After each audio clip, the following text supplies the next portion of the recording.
முடிவு தாரமா நல்ல வேலை செய்து பெட்ரோல் விலை எல்லாம் கூடி கலவரத்தை யார் உண்டு படுத்துற நீங்களாம் உண்டு படுத்துட்டா போலீசாராக்கி ஆபீஸா பூட்டி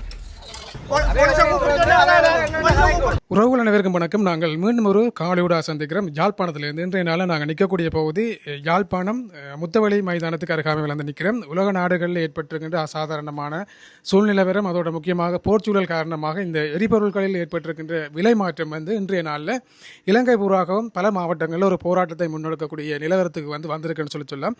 அதனைத் தொடர்ந்து இந்த இடத்துல இன்றைய நாளில் நிறைய பேர் ஒன்று கூடி இருக்கணும். யாருன்னு சொல்லி பார்த்தீங்கன்னு சொன்னால் ஆட்டோ சாரதிகள், அதுவும் குறிப்பாக பிக்மியில் வந்து வேலை செய்கின்ற சாரதிகள் வந்து ஒன்று கூடியிருக்கணும். இது வந்து யாழ்ப்பாணத்திலேயும் ஒரு போராட்டமாக இன்றைய நாளில் வந்து முன்னெடுக்கப்படுது. குறிப்பாக இவர்களுடைய வேண்டுகோள் வந்து பிக்மி கட்டணங்கள் வந்து அதிகரிக்கப்படாமை காரணமாக இவர்கள் இந்த போராட்டத்தை வந்து முன்னெடுத்திருக்கணும். எரிபொருள் விலை கூடினது பிறகு நிறைய பொருட்கள் எல்லாமே வந்து அத்தியாவசிய பொருட்கள் இருந்து எல்லாம் வந்து விலை கூடிட்டுது. ஆனால் இருந்தாலும் கூட இந்த சாரதிகளுடைய அந்த பயண கட்டணத்தை வந்து இவர்கள் அதிகரிக்கவில்லை அப்படின்னு சொல்லி இந்த இடத்துல போராட்டத்தை முன்னெடுத்திருக்கிறோம். இவர்கள் போராட்டத்தை முன்னெடுக்க போயிடும் என்று சொல்லி தெரிஞ்சு என்ன தெரியல. இந்த பிக்மி அலுவலகம் வந்து பூட்டப்பட்டிருக்கு. அது மட்டுமில்லை அந்த இடத்துல நிறைய போலீசார் வந்து குவிக்கப்பட்டிருக்கிறோம். இன்றைய நாளில் இந்த இடத்துல என்ன நடைபெறுது அப்படின்றத நீங்கள் இந்த காவலியை வந்து பார்க்க போகிறீங்க. வாங்க தொடர்ச்சியாக வந்து நாங்கள் காவலிகளில் வந்து போகலாம். பிக்மி சாரங்களுடைய இந்த போராட்டம் இன்றைய நாளில் 10 மணிக்கு வந்து ஆரம்பமாக இந்த இடத்துல நிறைய சாரதிகள் வந்து ஒன்று கூடி இருக்கணும். அது மட்டுமில்லாமல் அவர்கள் தங்களுடைய ஆட்டோவையும் இந்த இடங்களில் கொண்டு வந்து வச்சுக்கிறதா பார்க்கக்கூடிய மாதிரி இருக்குது. இவர்கள் இந்த இடத்துல இருந்து இப்படியே ஆட்டோ பவனியாக எங்கே போய்ப்போம்னு சொல்லி சொன்னால் பிக்மி அலுவலகத்தை வந்து போயிடும். இப்படியே வாங்க தொடர்ச்சியாக என்ன நடக்குன்னு பார்ப்போம். முத்தவழி மைதானத்துக்கு அருகாமையில் இருக்கின்ற யாழ்ப்பாணம் பிக்மி அலுவலகத்துக்கு இப்போ சாரதிகள் தங்களுடைய ஆட்டோக்களை வந்து செலுத்தி கொண்டு போயிடும். இவர்கள் இதற்கு முதலும் 2-3 தடவை தங்களுடைய போராட்டத்தை வந்து முன்னெடுத்திருந்தாலும் கூட அவர்களுடைய கோரிக்கைகள் இன்று வரைக்கும் நிறைவேற்றப்படாமல், அதோடு அவர்களுடைய அதிருப்தி காரணமாகத்தான் தங்களுடைய கோரிக்கைகளை இன்றைய நாளிலே இந்த இடத்துல முன்வைக்கணும் அப்படின்னு சொல்லி இப்போ அலுவலகத்தை நோக்கி போயிடும். அங்கே போய் என்ன மாதிரியான விஷயங்கள் நடக்குதுன்னு சொல்லி இப்படி நாங்கள் தொடர்ச்சியாக பார்ப்போம்.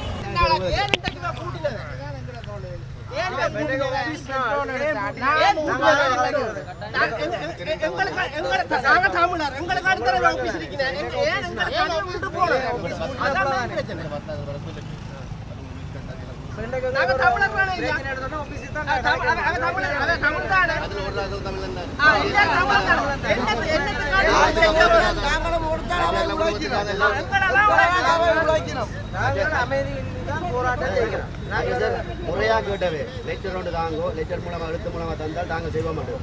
எழுத்து மூலமா கொடுத்து கிட்டத்தட்ட ஒரு 15-20 நாள் ஆகுது. ஆளுநர்கிட்ட இல்லை சால்படி அது கொண்டு கொடுத்தாங்க. எந்த ரெஸ்பான்ஸும் இல்லை.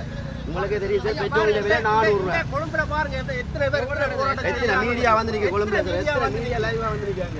ஆபீஸ் வந்தான் வரமுதல் 6 மணிக்கே இங்க பூட்டி எல்லாம் சரி ஆக்கலக்கார பெட்ரோல் விலை கூடி வந்து மற்ற போட்டு போயிருக்கீங்க. எல்லா துறையிலையும் எல்லாம் விலை கூடிட்டு அந்த பிக்மி ஆபீஸா பூட்டி போட்டு போயிருக்கீங்க. என்ன காரணம் இதுக்கு?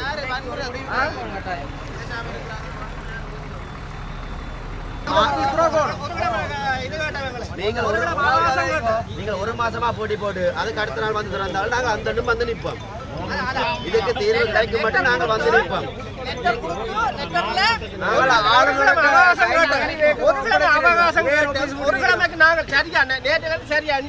இன்றைக்கு பூட்ட வேண்டிய அவசியம் என்ன? ஒரு கிழமைக்கு பிறகு வாங்கன்னு சொன்னேன். லெட்டர் கொடுத்து ஒரு கிழமை பிறகு வாங்க, நான் உங்களுக்கு முடிவு தாரேன். ஒரு கிழமையா சரியா நாங்கள் லெட்டர் கொடுத்து வந்தா பிறகு இன்றைக்கு ஆபீஸ் பூட்டி போட்டு போயிடும். ஆபீஸ் பூட்ட வேண்டிய காரணம் என்ன? பாருங்க போலீஸ் செயல்முறைக்கு எல்லா செயல்முறைக்கு அப்ப வன்முறையை தூண்டுறாரு டிரைவரா அல்லது அவையா?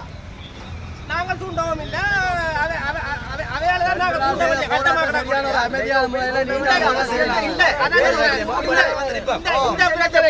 இந்த முடிவில் அதான் மெயின் பிரச்சனை. இந்த ஆபீஸ் வந்தா சொன்ன மாதிரி வரட்டுக்கும் இவ்வளவு பேரும் துறக்கட்டுக்கு நாங்கள் முடிவு கேட்கிறோம். ஒரு கிழமை லெட்டர் ஒரு கிழமை ஒரு கிழமை வந்திருக்கிறோம். இந்த லெட்டருக்கும் ஒரு பதில் இல்லை, எங்களுக்கும் ஒரு பதில் இல்லை. நீங்க பூட்டி போட்டு போட்டீங்க. அதுதான் மெயின் பிரச்சனை. என்னதுக்காக காலையில வந்து திறந்த ஆபீஸா மெயினாக மூடணும் முண்டைக்கு. ஏற்கனவே நாங்கள் 2 பயணம் பண்ணி வேலைக்கு இந்த மாதிரி நீட்டான முறையில ஆர்ப்பாட்டம் செய்திருக்கிறோம். எங்களுக்கு தெரியும் அடுத்து என்ன நடக்க போகுதுன்னு. கள்ள வேலை செய்திருக்கிறோம். இந்த பிக்மி ஆபீஸ்ல இருக்காங்க, கள்ள வேலை செய்திருக்கிறோம். வந்து எல்லாத்துலயும் ரேட் கூடியாச்சு, விலை கூடியாச்சு. அத்தியாவசிய பொருள்ல இருந்து எல்லாத்துலயும் விலை கூடியாச்சு. நீங்க உள்ளுக்கு இருக்கிறீங்க, ஏசிங்க உங்களோட வீட்டு காசுனா உள்ளுக்கு இருக்கிறீங்க. அப்புறம் நாங்க அடிமைகளா இல்ல ஆபீஸையும் பூட்டி போட்டு இருக்கிறீங்க. நாங்க உங்களுக்கு தான் காசை கொண்டு தரோம். கம்பெனியில அடிமையா நாங்கள் நீங்க ஆபீஸ் பூட்ட வேண்டிய அவசியம் இல்லையே நீங்க ஆபீஸ்னாலே போட்டுறீங்க ஆபீஸ் வருமானத்தை எடுக்கிறீங்க ஏசிக்கா இருக்கிறீங்க நாங்கள் வெக்க இருந்து உங்களுக்கு காசை தரோம் அப்புறம் என்னது ஆபீஸ் போட்டுறீங்க ஆபீஸ் பூட்ட வேண்டிய அவசியம் இல்லையே கலவரத்தை யார் உண்டு படுத்துற நீங்களாம் உண்டு படுத்துட்டா போலீஸாராக்கி ஆபீஸா பூட்டி நாங்கள் பிரச்சனை இல்லை ரைவர்ஸ் மேல ஒரு தரம் பிரச்சனை இல்லை நீங்களாம் ஆபீஸா பூட்டி போலீஸாராக்கி வச்சிருக்கிறீங்க ஆனா உங்களுக்கு வருமானம் வருது அவ்வளவு வாழ்வாதாரம் பாதிக்கப்படுது நீங்கள் ஆபீஸா பூட்டிருந்தா நாங்கள் யாரோட கதைக்கிறது போலீஸாரோட ஆச்சிட்டு போறது ரேட்டா கூட்ட சொல்லி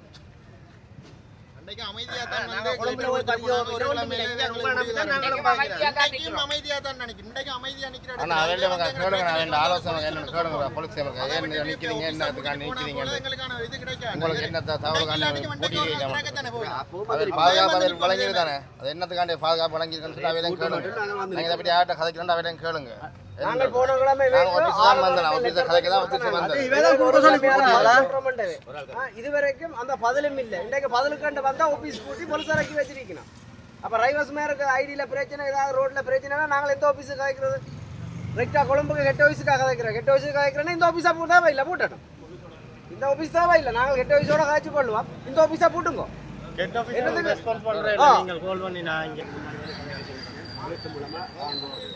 எழுத்து மூலமா நாங்கள் பிரிண்ட் எடுத்து ஆளுநர்கிட்ட சைன் பண்ணி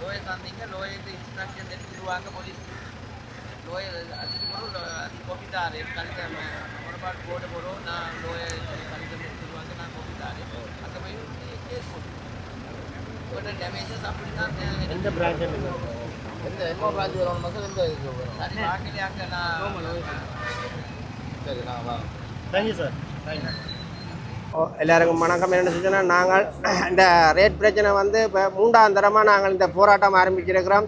நாங்கள் முதல் வந்து ரேட் கூடினது குறைஞ்சேன்னு சொல்லி போய் ஆளுநருக்கும் கொடுத்துருக்குறோம், லெட்டர் கொடுத்துருக்குறோம். அதே மாதிரி பிக்மி ஆஃபீஸுக்கு நாங்கள் லெட்டர் கொடுத்துருக்குறோம். நாங்கள் லெட்டர் கொடுத்து சரியாக ஒரு கிழமையில் நீங்கள் வாங்க உங்களுக்கு இந்த ஒரு கிழமைக்கு நாங்கள் உங்களுக்கு தீர்வு தாரம் என்று சொல்லி கட்டாயம் ஒரு கிழமைக்கு பிறகு நாங்கள் இங்கே வந்திருக்கிறோம். இந்த லெட்டர் பிரச்சனைக்கு நாங்கள் முடிவு கேட்கறதுக்காண்டி அந்த பிரச்சனைக்கு இன்றைக்கு ஆஃபீஸ் பாருங்கள் பூட்டி இருக்குது. எங்களை ஒரு கிழமைக்கு பிறகு இன்றைக்கு வாங்க உங்களுக்கு முடிவு தாரம்னு சொல்லி போட்டு ஆஃபீஸை பூட்டிட்டு போயிட்டேன். அப்போ இவ்வளோ டிரைவர் இருக்கிறோம் பாருங்கள். இவ்வளோ டிரைவரும் நாங்கள் இப்போ இன்றைக்கு 3ஆம் தரம் முதல் நாங்கள் 2 தரம் ஆரம்பித்து கடைசியாக இன்றைக்கு ஆரம்பிச்சிருக்கிறோம். இன்றைக்கு வந்து ஆஃபீஸ் பூட்டு போட்டு போயிட்டேன். அப்போ இதுக்கு நாங்கள் முடிவெடுக்கலாம் கட்டமாக கிடக்கு. நாங்கள் கொழும்புக்கு போய் நாங்கள் கதைக்கலாமல் கிடக்குது. இங்கே கதைக்கிறதுக்கு வந்து நாங்கள் இங்கே ஆஃபீஸுக்கு வந்தால் ஆஃபீஸும் பூட்டி கிடக்குது. எல்லா டிரைவர் மாதிரும் இதுதான் பிரச்சனையாக கிடக்குது பாருங்கள். எல்லா டிரைவர் மாதிரும் ஒன்று கூடி நிற்கிறோம். இதுக்கு ஒரு முடிவு எங்களுக்கு எடுத்து தர வேணும். சொன்ன 10 மணி கிடையாது, இரவு 10 மணி கிடையில உங்களுக்கு முடிவு தரணும்னு சொல்லி 10 மணி கடையில் முடிவும் இல்லை, லெட்டர் கொடுத்ததுக்கான எந்த ஒரு ப்ரூவும் இல்லை, எந்த ஆதாரமும் இல்லை. அப்போ நாங்கள் எங்களுக்கு ரேட் பிரச்சனை, எங்களுக்கு இந்த ரேட் கூட்டி தர வேணும். எங்களுக்கு இந்த ரேட் கூட்டி தர மாட்டோம். இந்த போராட்டம் இன்னும் கூடும் மொழியாக குறையாது, இன்னும் பெருமளவில் முடியும். நான் இங்கே எங்களுக்கு இப்போ ஓடுறது காசு வந்து காணாமல் இருக்குது. பெட்ரோல் விலை கூட்டிட்டு தானே, அப்போ அதால் காசு எடுக்கிறது காணாது. அப்போ அதை எடுத்து பெட்ரோல் அடிக்கவும் காணாது. அதால் தான் கூட்டி தர சொல்லி கேட்குறோம். சொன்னால் கடந்த காலமாக இப்போ பெட்ரோல் விலை கூடினபடியாக கட்டணம் இதுவரை பிக்மி கூட்டாவரியாக இதாக 3ஆம் தடவையாக இந்த ஆர்ப்பாட்டம் நாங்கள் செஞ்சு கொண்டிருக்கோம். இந்த பிக்மி ஆஃபீஸ் வந்து இன்றைக்கு முதல் கதைக்கும் போது சொன்னது ஒரு கிழமை ரேட் கூட்டி தரேன்னு சொல்லி, இதுவரை அந்த ரேட்டும் கூட்டாகாரமாக திருப்பியும் வந்து இன்றைக்கு வரேன்னு சொன்னாங்க. இன்றைக்கு வரும்போது பிக்மி ஆஃபீஸ் பூட்டி இருக்குது. பிக்மி ஆஃபீஸ் பூட்டி அங்கால போலீஸ் அதிகாரி எல்லாம் பாதுகாப்பு வழங்கியிருக்கிறோம். அப்போ நாங்கள் இந்த நீதி கேட்டி வந்து நிற்கிறோம். இது இப்போ நிற்கும்போது கிட்டத்தட்ட நான் இப்போ 2 மணி நேரமாக இதில் நிற்கிறோம். இதுக்கு எந்த ஒரு பதிலும் கிடைக்கிறபடியாக நாங்கள் உடனடியாக மீடியாவுக்கு அறிவித்து அவையில் வந்திருக்கோம். இதுக்குரிய தீர்வு நீங்கள் எடுத்து தருமாறு உங்களை தாழ்மையாக கேட்டுக்கொள்கிறோம். இது வந்து முதல் தடவை நாங்கள் வந்து ஆளுநருக்கு அனுப்பப்பட்ட கடிதமங்களால் எங்களுக்கான டிமாண்ட்ஸுகளை நாங்கள் இதில் முன்வச்சு கொடுத்துருந்த நாங்கள். இது வந்து இதுக்கான ரெஸ்பாண்ட் எதுவுமே எங்களுக்கு கிடைக்கல. இன்றைக்கு வந்து சொல்கிறேன்னு சொல்லியிருந்தவே, ஆனால் ஆஃபீஸ் எல்லாத்தையுமே பூட்டிட்டு அவங்க போயிட்டாங்க. அதனால் இன்றைக்கு ஸ்ட்ரைக் பண்ணிவிட்டு இத்தனை டிரைவர்ஸ் நிற்கிறோம். நாங்கள் இது எங்களுக்கு பெட்ரோல் பிரச்சனைன்ற தாண்டி இந்த ரேட் பிரச்சனை 2 கம்பெனிகளுக்கு இடையிலான போட்டி. இது 2 கம்பெனிக்கு இடையான போட்டியில் தான் நாங்கள் பாதிக்கப்பட்டு கொண்டிருக்கிறோம். இதில் 2 கம்பெனியுமே வந்து தங்களுக்கான பேமெண்ட்டை வந்து ப்ரொமோஷனுக்காக குறைச்சி கொண்டே இருக்கிறோம். அதில் நாங்கள் மாட்டுப்பட்டு போய் இருக்கிறோம். இந்த 2 கம்பெனிக்கு நடுவில் 2 கம்பெனியுமே இங்கே எங்களுக்கு கிடைக்க வேண்டிய சொல்யூஷன் வந்து ஒரு கண்ட்ரோல் ரேட்டுன்றது இருக்கணும். எங்களுக்கு வந்து கிலோமீட்டருக்கு கண்ட்ரோல் ரேட் இருக்கணும். இதுக்கு கீழே குறைக்கலான்ற அளவுக்கு இருக்கணும். இங்கே 2 கம்பெனியுமே தங்கண்ட போட்டிக்காண்டி குறைக்கிற பட்சத்தில் டிரைவர்ஸ் நாங்கள் பாதிக்கப்படுறோம் இதில். அதால் எங்களுக்கு இங்கே கண்ட்ரோல் ரேட்டுன்றது வேணும் கிலோமீட்டருக்கு. எங்களை நாங்கள் இதில் பிக்னியில் ஓட துவங்கிக்க முதல் 100 ரூபா ரேட்டுக்கு தான் நாங்கள் துவங்கினாங்க. 100 ரூபா ரேட்டு அடிப்படையாக வந்து தான் 105 ரூபா 5 ரூபாயிலேருந்து தான் துவங்கி பிறகு தான் குறைச்சி கொண்டு போனவன். இப்பயும் நாங்கள் ஒவ்வொரு நாளும் 12 உழைச்சி சாப்பிட்றாங்க. இந்த பொருளாதார பிரச்சனை வந்து எல்லா அரிசி சாமான்லேருந்து சகலத்துக்கும் விலையாகி கொண்டு இருக்க இந்த பிரச்சனை எல்லாரையும் பாதிக்குது. அதால் தான் இந்த எங்களுக்கு இந்த கட்டாத நிலையில் இப்போ எங்களோட வாழ்வாதாரம் பாதிக்கப்பட்டு நாங்கள் இதில் வந்து போராட்டத்துக்கு நிற்கிறோம். இது வந்து பிக்னி ஓடுற டிரைவர்ஸ் மேர் ஃபுல்லாக எல்லாருமே சரியான கஷ்டப்பட்டார்கள். ஒவ்வொரு நாளும் 12 உழைச்சி சாப்பிட்றார்கள். அவங்களுக்கு வந்து கட்டாயம் வருமானம் வேணும். இன்னைக்கு ஓடினா ஓடாடி என்ன அவனுக்கு கட்டாயம் வருமானம் வேணும். ரேட்டை பார்க்க இயலாது, ஒன்றும் செய்யலாது. இன்றைய வெளியில் நின்று ஓடுற டிரைவர்ஸ் மேர் முக்கால்வாசி பேரும் கஷ்டத்தின் நிமிடத்தில் ஓடுறாங்க. எங்களோட வராமல் நின்று ஓடுறாங்க. கிட்டத்தட்ட 40,000 50,000 லீஸ் பேமெண்ட் செய்யணும். அதை பார்க்குறாங்க. அந்த பயத்தில் இருந்து தான் ஓடிக்கொண்டுக்கிறாங்க. இங்கே வரையலான்றதுக்காகவோ இல்லாட்டி வரக்கூடாதுக்காக வராமல் இல்லை. நிறைய டிரைவர்ஸ் மேர் தங்களோட வாழ்வாதாரம் பாதிக்கப்படும்ன்றதுக்காக இன்றைக்கு ஓடாமல் இருந்தால் அவன் அடுப்பெரியாது. அந்த கட்டத்தில் ஓடிக்கொண்டுக்கிறாங்க. எல்லாரும் ஓடுறாங்க. வளமையாக ஒரு நாளைக்கு 6-8 மணி நேரம் ஓடி உழைக்கிற காசு இப்போ 16 மணி நேரம் ஓடினா தான் அந்த காசு வரும். அதுக்காக இரவு பகல் இல்லாமல் ஃபுல்லாக ஓடிக்கொண்டிருக்கிறாங்க. இதில் எங்களுக்கு ஏற்கனவே 100 ரூபா தான் ரைஸ் பண்ணிக்க அந்த ரேட். 100 ரூபா 105 ரூபா அந்த ரேட். அதை 70 ரூபா வரைக்கும் கொண்டு தின்னோம். குறைச்சி கொண்டு தின்னோம்.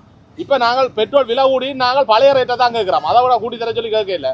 எங்களுக்கு மக்களும் பாதிக்கப்படக்கூடாது, நாங்களும் பாதிக்கப்படக்கூடாது. அந்த ரீதியில் நாங்கள் அந்த பழைய ரேட்டை கேட்குறோம். ஒரு எல்லாருக்குமே இருக்கிறது. இப்போ நாங்கள் எங்கட ஓடிக்கொண்டிருக்கிற டைமில் கூட இப்போ எங்கட சவாரியில் வர பேசஞ்சர் அதாவது இப்போ கஸ்டமரை நாங்கள் வந்து கழிச்சா கூட அவங்க சொல்கிறாங்க இந்த ரேட் காணாது உங்களுக்கு, நாங்கள் கூட்டி தான் தரத்தை வேணும், அதுக்கு நாங்கள் ஒன்றும் செய்யலாதான் என்று சொல்லி கொண்டு நிற்கிறாங்க. மற்றது ஏறி வாராங்கள்ட்ட நாங்கள் பிரச்சனை சொன்னால் அவங்க சில பேர் கூட தந்துட்டு போகிறாங்க, சில பேர் அப்படியே போகிறாங்க. ஆனால் இதில் கஸ்டமர் காசு தர ரெடியாக இருக்கிறாங்க. ஆனால் இந்த ஆப்பை இயக்குற கம்பெனி தான் எங்களுக்கு துரோகம் செய்யுது.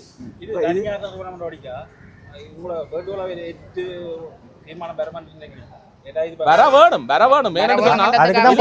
சர்வீஸ் அண்ணா, இது ஒரு போக்குவரத்து சர்வீஸ். இலங்கை ஃபுல்லாக ஒரு போக்குவரத்து சர்வீஸ். அதாவது வந்து போக்குவரத்து சேவைக்காக அடங்கணும். இது அந்த சேவையை தான் நாங்களும் செய்கிறோம். இல்லை நாங்கள் செய்கிறது 100% மக்களுக்கு நன்மையானதை செய்கிறோம்.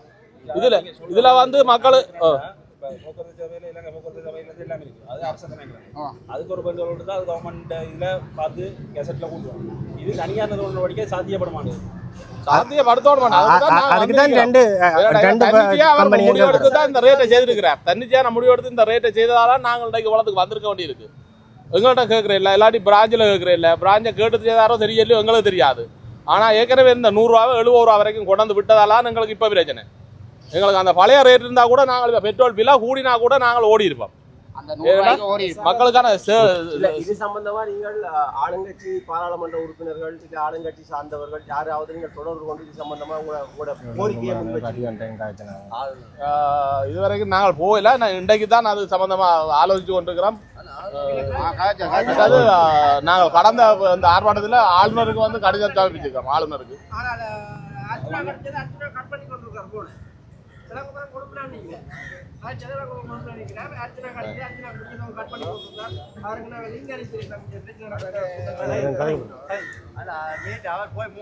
ஏதாச்சும் கேட்க இருக்கா இல்லை தானே? ஓகே தான்.